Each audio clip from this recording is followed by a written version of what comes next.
हगे अखबारी हो हमर यार मनावा तो एक बेर बात कर लगे।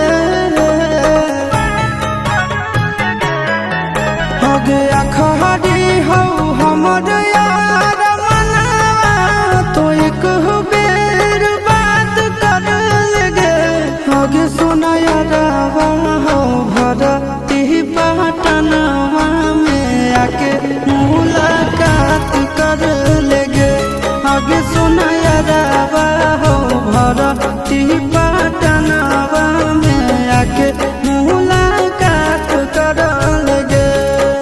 आगे चली जाइबौ छोड़ी के दुनिया विदाई अपने हाथ कर लेगे।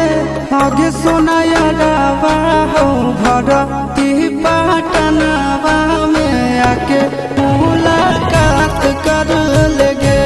आगे सुना यारवा हो भरती पटनवा में आके मुलाकात कर लेगे।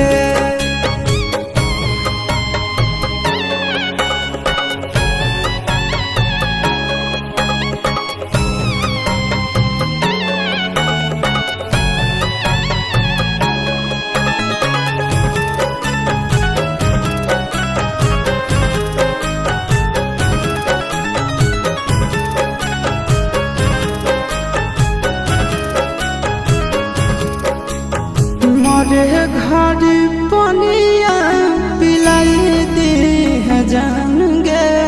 कफन ओढ़ाई दी है टूटत ही जब प्राण गे। मरे घर पनिया पिलाई दी है जान गे।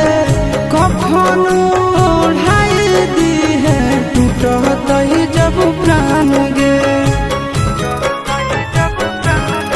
हगे हमारा से तोरा जाती प्यार होता भेंट साक्षात कर लगे। हगे सुना यारवा हो भरती पटनवा में आके मुलाकात कर लेगे। हगे सुना यारवा हो भरती पटनवा में आके मुलाकात कर लेगे।